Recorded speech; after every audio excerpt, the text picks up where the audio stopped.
I was just going through a lecture and felt really inspired to just hop on here and share a little bit on the topic of living a pure and spiritual life and taking ourselves too serious and how everything is really just moderation. As many of you might know, and many have experienced it yourself, I started off with kind of, accelerating my own journey in the yoga tradition and learning about the three gunas, mahagunas, or the nature qualities of nature, which are rajas, tamas, and sattva. And I think a lot of yogis and Ayurvedic people and Kundalini and Tantra practitioners and so forth would have heard about following a sattvic diet and a sattvic lifestyle. And sattva is one of the three gunas in the Indian philosophy, which actually has similar but different meanings in the Samkhya philosophy than what it has in the Bhagavad Gita. However, especially in yoga and things and spirituality in general, this idea of sattva, which is kind of purity, striving towards enlightenment, becoming, the very purest and conscious and aware version of yourself and striving towards moksha, which is your liberation. That's essential thought in those kind of philosophies, and also in this spiritual and self-development industry, and seeing that we're all striving towards being perfect and being this super pure version of ourselves. And so, like I said, I just went through a lecture on sattva in my Ayurveda studies and really became aware of how, everything is duality. And that's what I'm such a fan of with so many things. Like, I love seeing both sides of things. And even with this aspect of being this pure version of yourself, the purest version possible, and living this sattvic lifestyle and eating this sattvic diet, there's still another side to that coin. It's still, duality, and there's a good part to it when it's in balance. And there's also some complications that come with it when sattva is out of balance and is excessive. And I actually recognize quite a few of them in myself in the previous years. I find that, over the last year or two, I actually really got back down to earth with a lot of things, and like found my grounding again, and I've actually always been funny and hilarious, I reckon, and, played like a kid, but there were times where I was really taking myself way too serious, and I feel like that's a general trend in the spiritual community quite often. And what people underestimate is that striving to be too pure and being overly focused on, just evolving, just going your path, just becoming this better version, just becoming purer and detoxifying, like always see both sides and be detachment and free yourself from all your desires and so forth, very big in many of the yoga and tantra traditions. It can actually have cause a lot of imbalances if you're not conscious of how sattvic you're striving to be, and if you tilt out of balance and do that excessively. So, and that's something many of us don't really think of, but being overly sattvic, it definitely has positive aspects to it. Sattva is, like I said, the holy, it's the happy personality, it's being calm and contemplative and detached, and in those spiritual realms, a calm and detached mind is always looked at as a superior mind. That's not actually the Samkhya philosophy, that it puts sattva as superior, but you see that in a lot of the yogic traditions. And consciousness and awareness is this principal aim of sattva.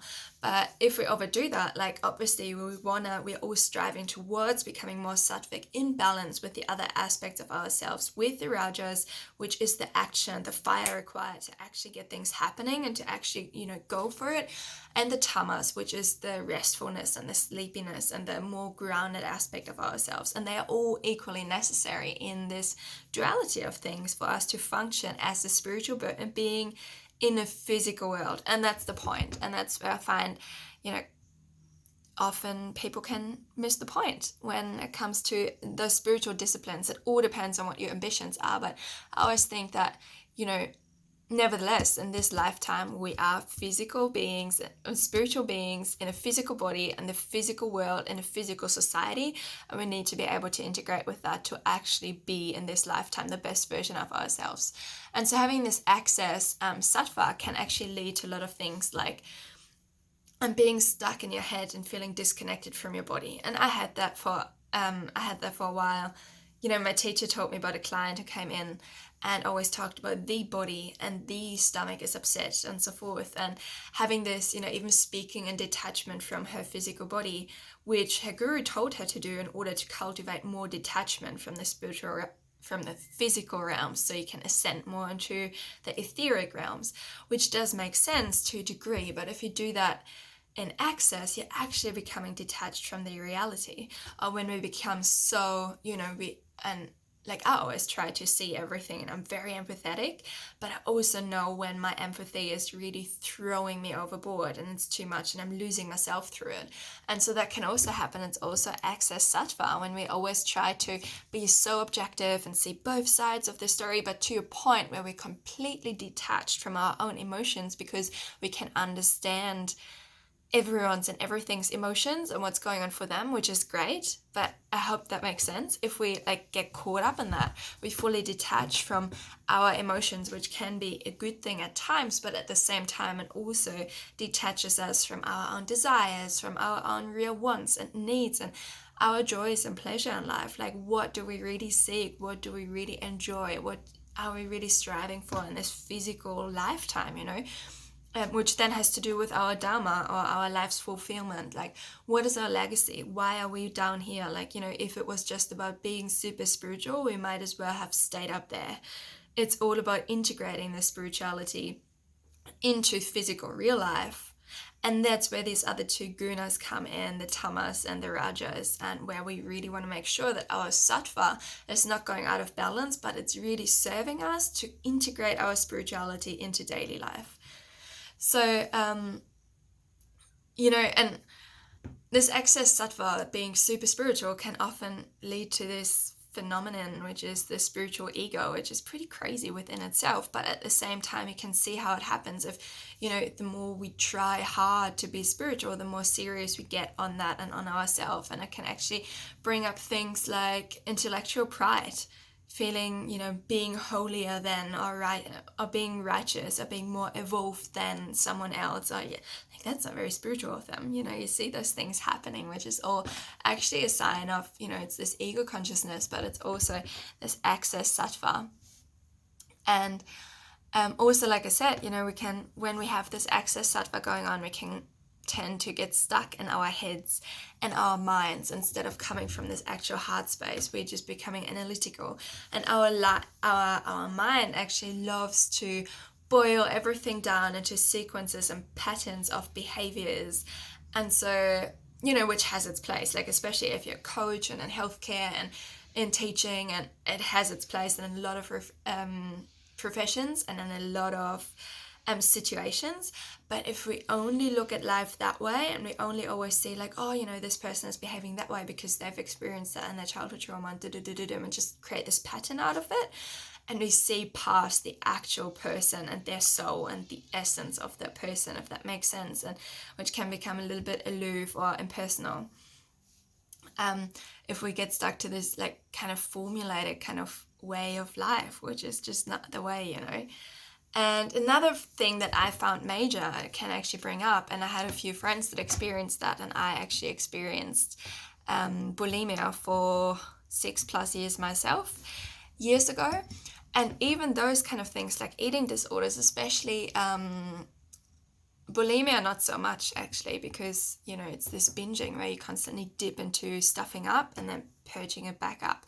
So it's a little bit different, but it does play in there.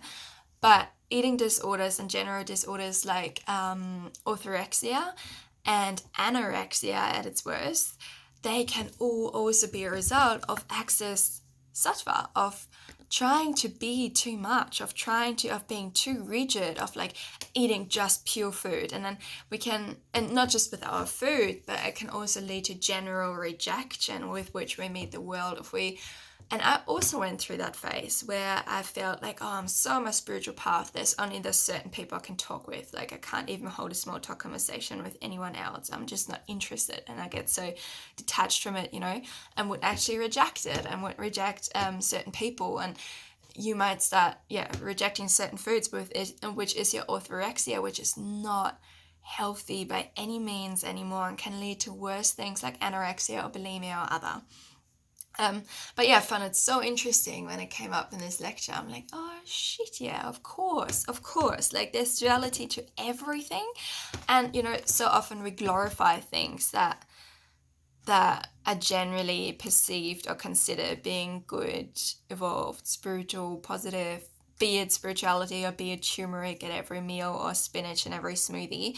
There's a duality to everything. Spinach is great at the right time for the right person and the right amount for the right reason, but not for everyone all the time. Same with spirituality. It's great at the right time if you can implement it into your physical life, freaking amazing. But don't become detached from this physical environment.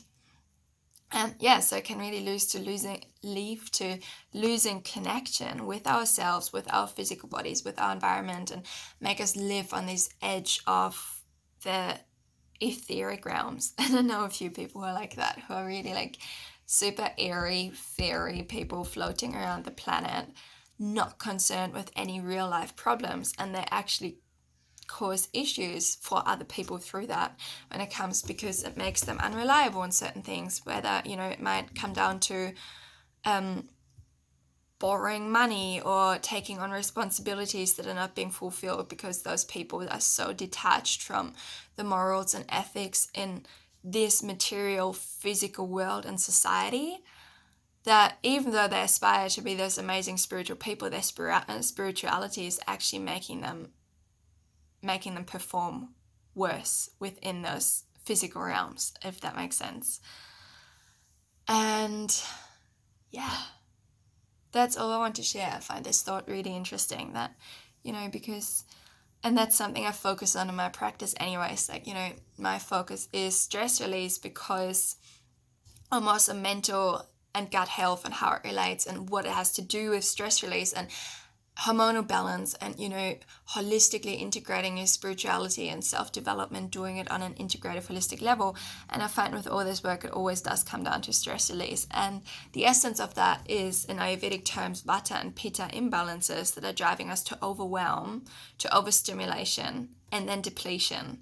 And cause for that is that we're always seeking, that we're always striving to be better, and that we're always not everyone, but that we tend to be so damn serious on ourselves, on everything that's going on in the world and each other and our food and the community and so forth. And that can actually be our downfall. So just a little reminder, it's good to just, you can be spiritual and you can be clown. You can be playing like a 12 when you're 36 years old and still be a father. Not talking from behind the scenes here. But you know what I mean. There's always two sides to every coin, and we got to make sure that we serve them both and that we embody them both as well. It's like this dance of our darkness and our light. We can't just be perfect and spiritual. It'll actually lead to imbalances we might sometimes not foresee.